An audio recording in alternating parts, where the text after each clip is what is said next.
Bonjour à toutes, bonjour à tous, j'espère que ça va. On est aujourd'hui le jeudi 4 septembre 2025 et je vous souhaite la bienvenue dans le français c'est facile avec Adrien. Alors qu'est-ce que vous avez pensé de la chanson d'hier ? Est-ce que vous avez compris les paroles ? Est-ce que grâce à mes explications, vous avez pu mieux comprendre cette chanson ? J'espère que oui. Aujourd'hui, on va parler d'une expression française qui est assez rare et qui est une victoire à la Pyrrhus. Mais avant ça, je vais finir avec mes souvenirs du collège.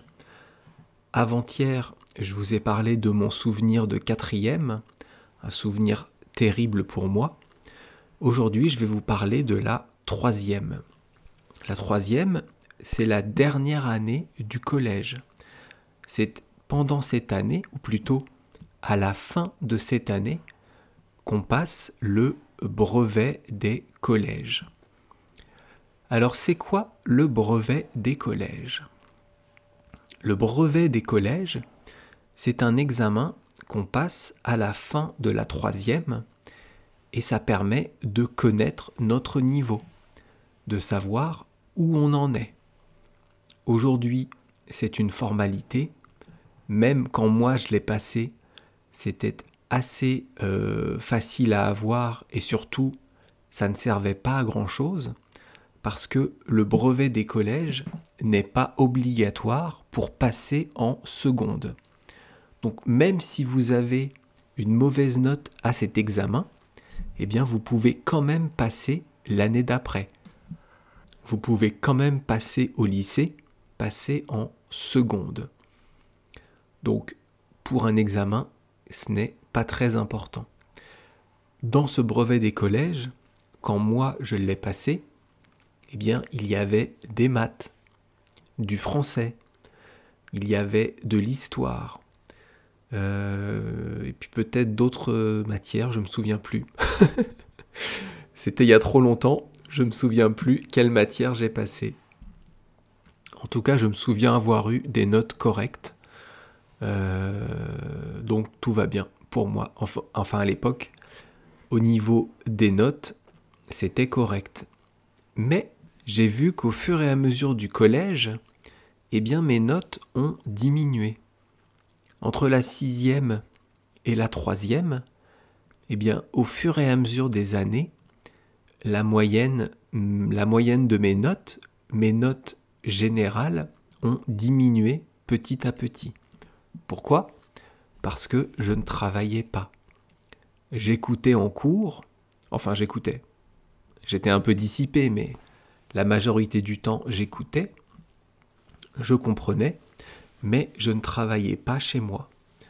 Et comme je ne travaillais pas chez moi, eh bien, mon niveau a diminué au fur et à mesure. Vous verrez jusqu'à où j'ai diminué mon niveau, jusqu'à où j'en suis arrivé, et quelles ont été les conséquences, mais ça sera pour plus tard, ça ce sera pour le lycée. Mais aujourd'hui, on reste sur mes souvenirs du collège. Je me souviens qu'en 3e, j'avais rendu un examen de français pendant l'année, et la remarque de la prof, donc de la prof de français, n'avait pas été sur le fond, donc pas sur ce que j'avais écrit, mais sur comment je l'avais écrit, sur mon écriture. La prof de français m'avait dit que j'avais une écriture d'enfant. J'ai été très vexé, je l'ai très mal pris, donc du jour au lendemain, j'ai changé d'écriture. En français, comme dans toutes les langues, chacun a son écriture, chacun a une écriture à lui. Ça s'appelle d'ailleurs la graphologie, c'est l'étude de l'écriture. Il y a des personnes qui sont graphologues et qui peuvent vous donner des traits de personnalité, vous décrire uniquement grâce à votre écriture. Et donc cette prof de français me dit, ou plutôt m'écrit sur une copie, que j'ai une écriture d'enfant, que j'ai une écriture enfantine. Et donc je me suis vexé. du jour au lendemain, j'ai complètement changé d'écriture.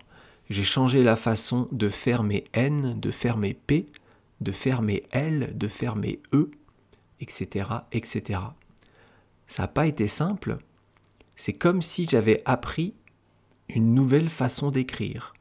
Comme si je me forçais à écrire d'une autre façon. Au début, j'ai mis du temps.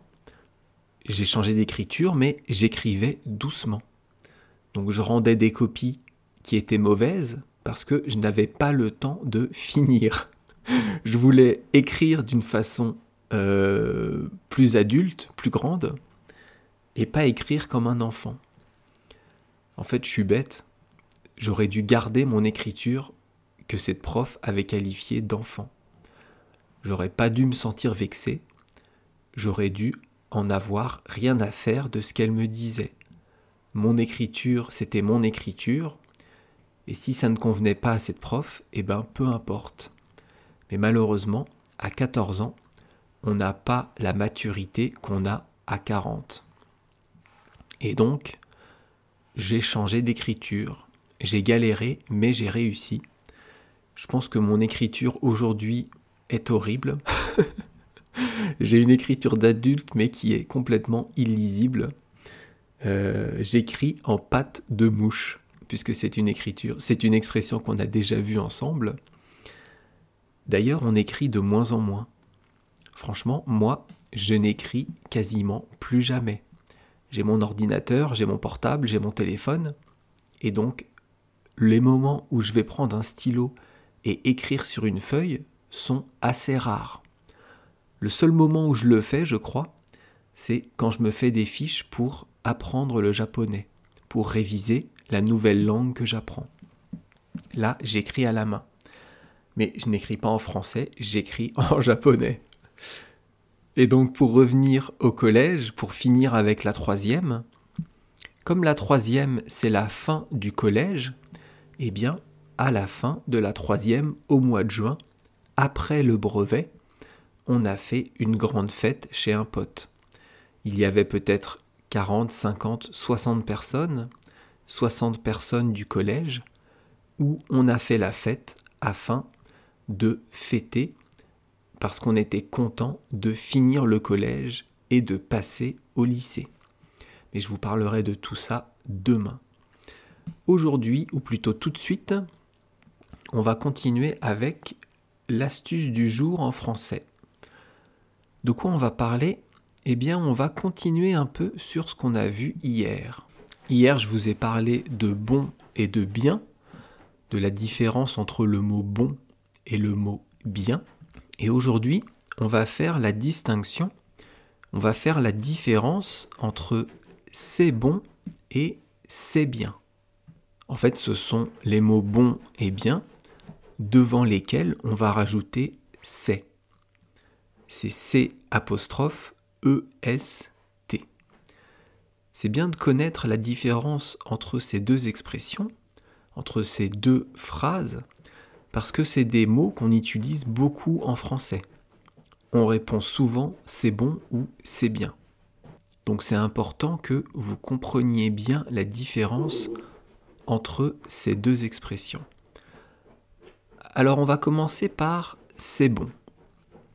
C'est bon, ça veut dire plusieurs choses.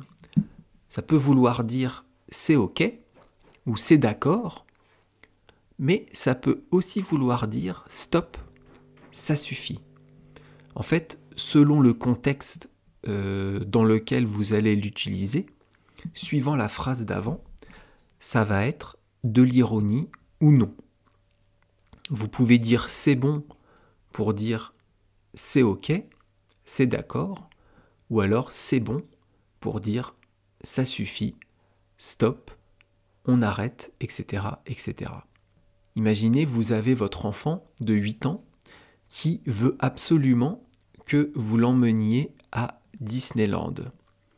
Disneyland, c'est le parc d'attractions Disney qui se trouve à Paris. Alors, en France, c'est à Paris, mais il y en a dans le monde entier. Vous pouvez dire « Ok, c'est bon, on va aller à Disneyland. Tu es content ?» Je vous répète ok, c'est bon, on va aller à Disneyland, tu es content ? Donc vous dites à votre enfant, oui, je suis d'accord, on va y aller, je vais t'emmener au parc d'attractions, est-ce que tu es content ? Ça, c'est dans le sens de c'est bon, c'est ok, c'est d'accord. Et une autre situation, imaginez que vous regardez la télé avec votre enfant de 8 ans et il veut absolument que vous changiez de chaîne. Il veut absolument décider de quelle chaîne regarder.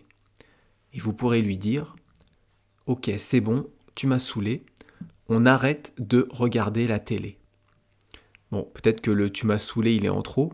On va dire « Ok, c'est bon, on arrête de regarder la télé. » Là, ça voudra dire « Stop, ça suffit, on éteint la télé. » À force de trop me demander, à force de m'ennuyer, eh bien, on en arrive au fait d'éteindre la télé, de ne plus regarder la télé du tout. Donc c'est bon, suivant le contexte, suivant comment vous allez l'utiliser, ça pourra vouloir dire c'est d'accord ou ça suffit. Ça, c'est le mot, ce sont les mots c'est bon. Et c'est bien, ça veut dire c'est super, bravo. Si vous voulez féliciter quelqu'un qui a réussi, par exemple, un examen de français, vous pouvez lui dire « Bravo, c'est bien, tu as réussi ton examen.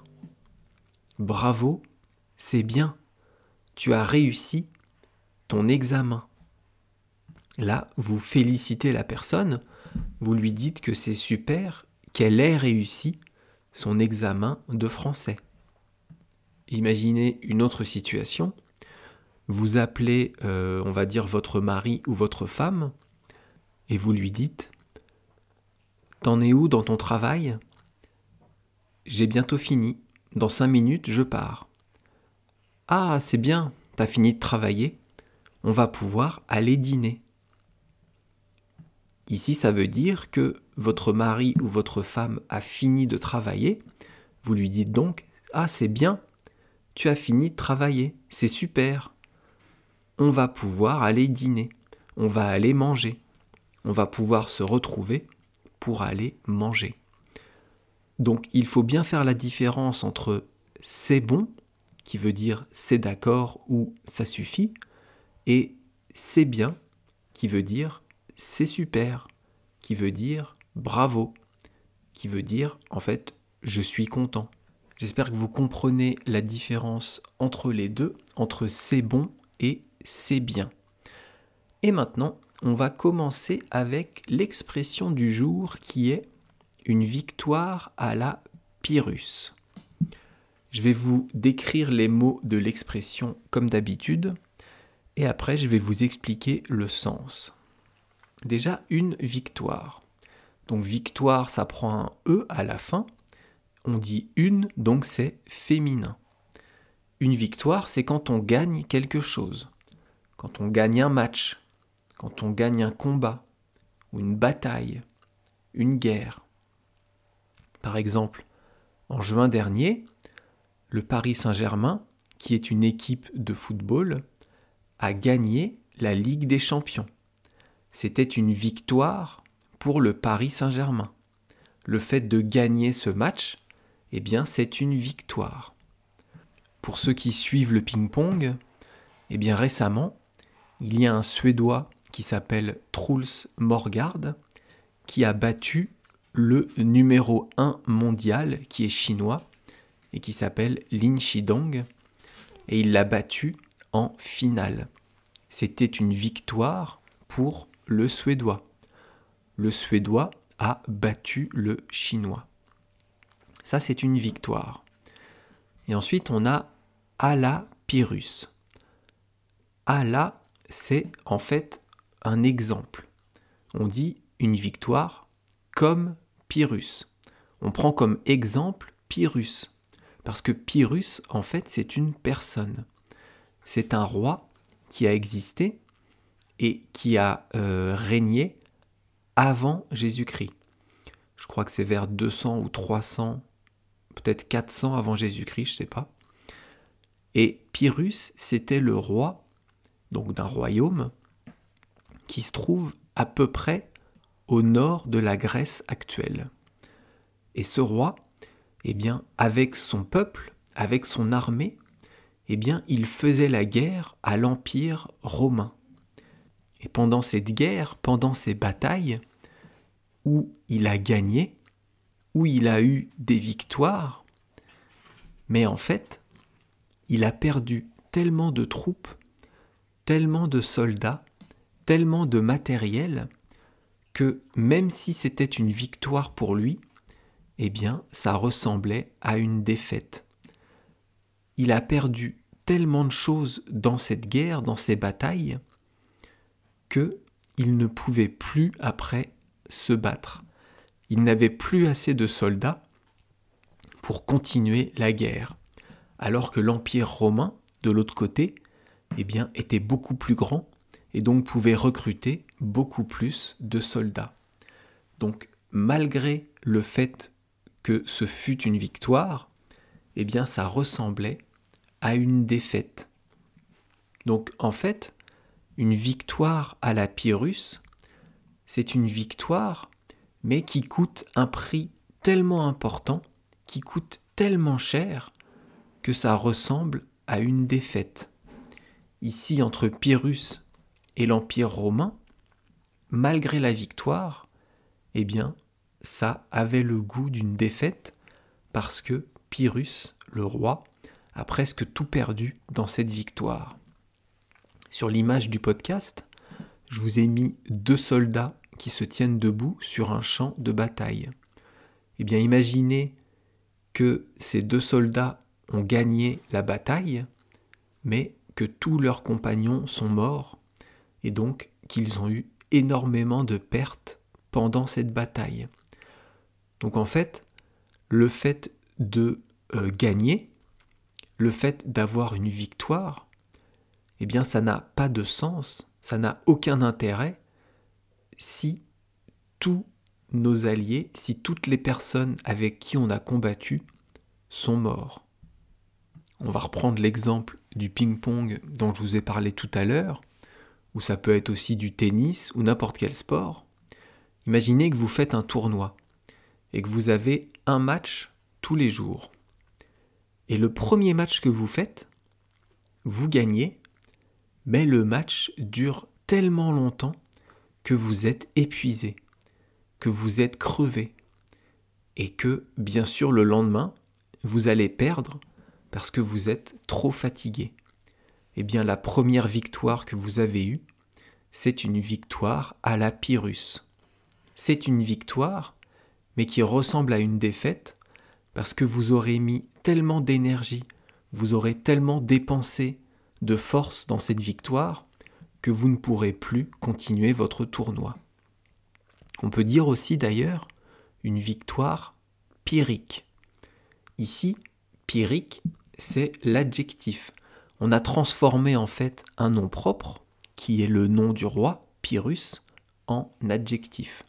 Donc que vous disiez une victoire à la Pyrrhus ou une victoire pyrrhique, eh bien c'est la même chose.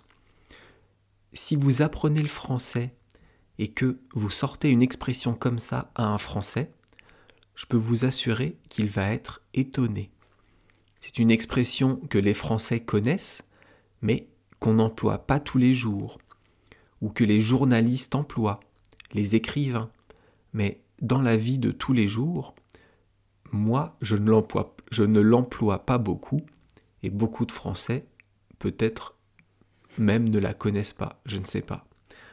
En tout cas, essayez de l'utiliser, essayez de vous en rappeler, parce que moi, personnellement, je trouve ça très marrant, je trouve ça excellent d'avoir des personnes qui apprennent une langue et qui sortent des mots compliqués, des expressions compliquées. Moi, ça me fait marrer et je trouve que c'est une marque de culture, une marque d'intelligence que de faire ça. Enfin bref, je vais arrêter le blabla pour aujourd'hui. Juste en anglais, ça se dit comme en français. on dit a Pyrrhic victory. Donc vous pourrez aussi utiliser cette expression en anglais si vous connaissez l'anglais. Demain, on parlera d'une nouvelle expression bien sûr qui sera malin comme un singe et je vous parlerai de mes souvenirs du lycée, donc de la seconde d'abord. Vous pouvez toujours me retrouver sur YouTube pour me laisser un petit commentaire ou un pouce bleu, c'est ça, non? Je sais même pas. Bon, on s'en fout. Mettez rien, c'est pas grave. Et vous pouvez aussi me retrouver sur Patreon si vous voulez m'aider à produire ce podcast. En tout cas, me soutenir. Merci beaucoup à tout le monde, à vous qui m'écoutez et n'hésitez pas à parler du podcast à vos amis. À bientôt, bye bye, hasta luego, matane, minasan.